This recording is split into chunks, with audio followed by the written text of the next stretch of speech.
जय भोले की हर हर महादेव बम बम भोले।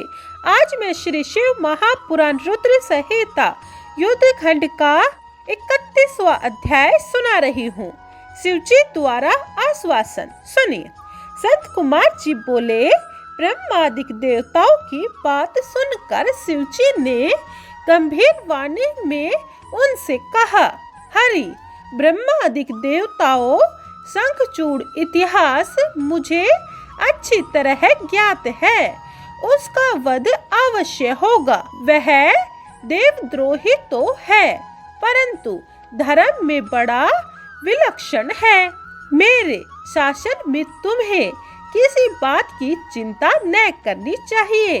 भगवान शंकर ऐसा कह ही रहे थे कि इसी समय शिव जी की अनुकूलता के लिए राधिका और पार्षदों के साथ श्री कृष्ण भी वहां आ उपस्थित हुए। शिव जी की आज्ञा से सभी समीप बैठे। फिर श्री कृष्ण ने शिव जी की अनुकूलता के लिए उनकी एक मनोहारिणी स्तुति की और कहा, गौरीश, हम सब आप ही से सनाथ हैं। आज मैं अपनी स्त्री सहित शापित हूँ। मेरा श्रेष्ठ पार्षद सुदामा नामक गोप भी राधा के शाप से दानवीय योगिन को प्राप्त हुआ है। परमेश्वर हम पर प्रसन्न होवो, हमारा शापो उद्धार कीजिए। शिव ने कहा, गोपिकानाथ, भय को त्याग, सुखी हो। आगे चलकर तुम्हारा कल्याण होगा। वारे कल्प में तरुणी राधा के साथ शाप भोग कर फिर तुम अपने धाम को प्राप्त होवोगे। सुदामा गोप दानव योगिन को प्राप्त कर उस समय सारे जगत को दुख दे रहा है। इस समय उसका नाम शंखचूड़ है। श्री कृष्ण से ऐसा कहकर शिव जी ने ब्रह्मा और विष्णु से कहा कि अब तुम दोनों शीघ्र ही यहाँ से जाकर देवताओं को समझाओ। मेरा पूर्ण रूप कैलाश पर विराजमान है और मुझ में तथा उसमें कुछ अंतर नहीं है। जो हम दोनों में भेद करेगा वह कष्ट पाएगा।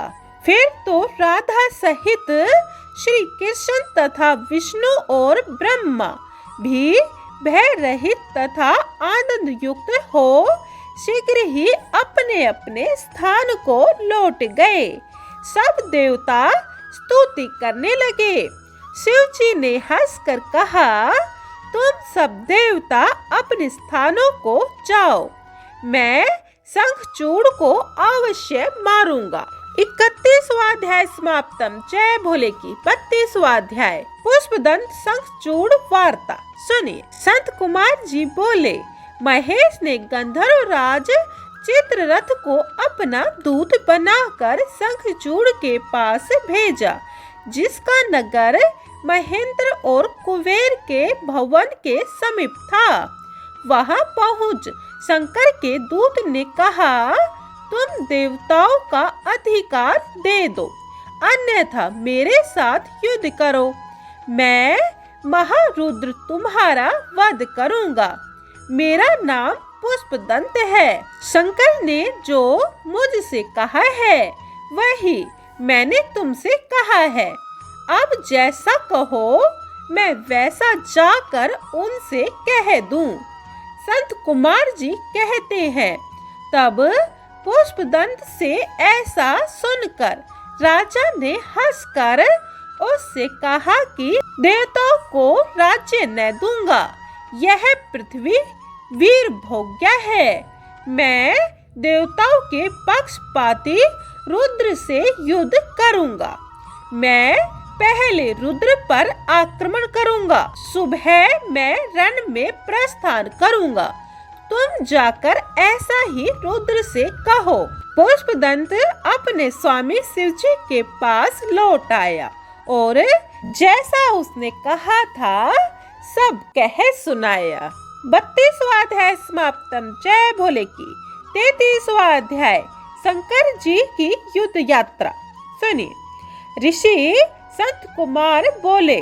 तब दूत के इन वचनों को सुनकर शंकर क्रोधित हो गए और उन्होंने अपने वीर भद्रादि गणों को बुलाकर दोनों कुमारों और भद्रकाली सहित शंखचूड़ से युद्ध कर उनका वध करने के लिए शीघ्र गमन की आज्ञा दी। स्वयं भी अपने वीरगणों एवं सैनिकों सहित प्रस्थान किया। सभी वीर शास्त्र आदि से युक्त शंकर के साथ चले। कार्तिकेय और गणेश जी सब सेना के अधिपति थे। 8 भैरव, 8 वसु, 11 रुद्र और 12 सूर्य से सभी बड़ी शीघ्रता से वहां शिवजी के साथ आए।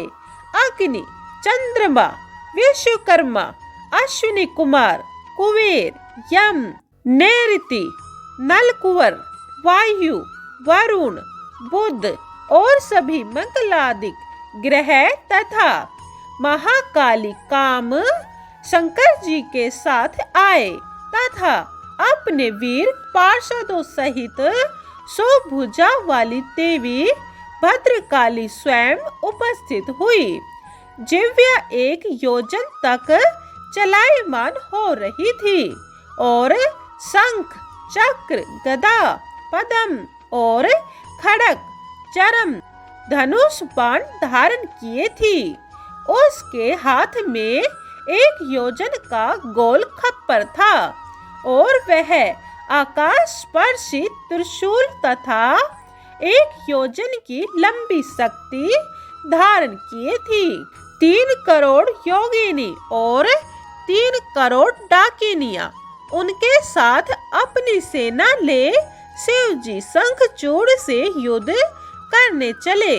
चंद्रभागा नदी के तट पर एक वट वृक्ष के नीचे शिवजी ने आसन लगाया। 33वां अध्याय समाप्तम। जय भोले की। 34वां अध्याय शंखचूड़ की युद्ध यात्रा। सुनिए। संत कुमार जी बोले, मुनिराज, शिवजी के दूत के चले जाने पर दानव शंखचूड़ ने अपने अंतपुर में जाकर तुलसी से कहा कि आज के बड़े प्रातः ही मैं युद्ध के लिए जाऊंगा, मुझे आज्ञा दो।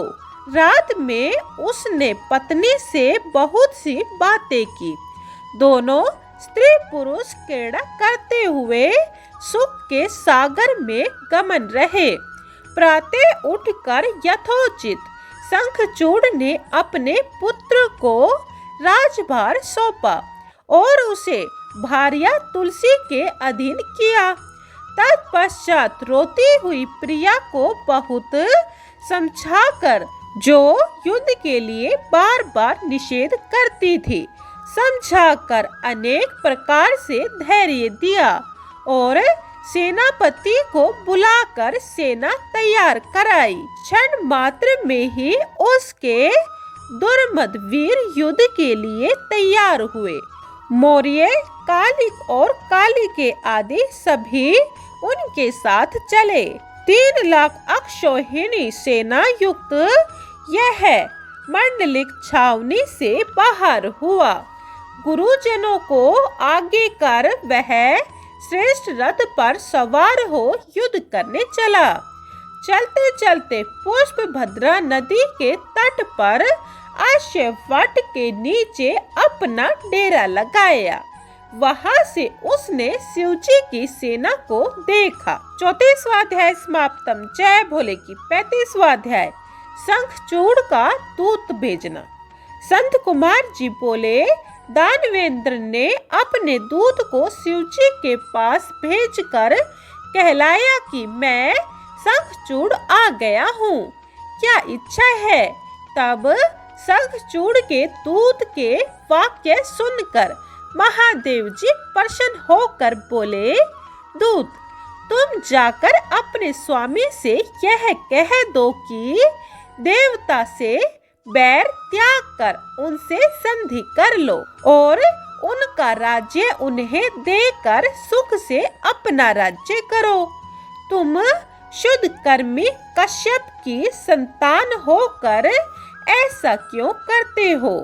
जब शिवजी ने इस प्रकार श्रुति स्मृति के सिद्धांत को बहुत सी बातें कहकर दूत को समझाया तो नम्रता पूर्वक शिवजी से बोला, हे देवाधिदेव, यह आपने जो कुछ कहा है वह सत्य है, परंतु मेरा भी निवेदन सुनिए। सारे दोष असुरों में ही नहीं है, देवताओं में भी है। मधुकैटभ दैत्य के सिर को किसने काटा? त्रिपुरों के साथ युद्ध कर उनको क्यों भस्म किया गया? आप देवताओं का ही पक्ष कर उनका ही कल्याण क्यों करते हैं? आपको हमसे विरोध नहीं करना चाहिए, क्योंकि आप सुर असुर सबके ईश्वर हैं। इसके इस प्रकार के वचनों को सुनकर शिवजी ने कहा, मैं तो भक्तों के अधीन हूँ। देव कार्य के लिए मुझे युद्ध करने में कोई लज्जा नहीं है। तुम ऐसा ही चाहकर शंखचूड़ से कह दो। यह कहकर शंकर जी मौन हो गए। दूत अपने स्वामी शंखचूड़ के पास चला गया। 35वां अध्याय समाप्तम। जय भोले की। 36वां अध्याय देव दानव युद्ध अगली वीडियो में सुने। जय भोले की। हर हर महादेव। बम बम भोले। अगर आपको हमारी वीडियो पसंद आई हो तो लाइक शेयर और सब्सक्राइब जरूर करें। कमेंट में जय भोले की लिखें और अपनी हिंदू संस्कृति को आगे बढ़ाएं। जय भोले।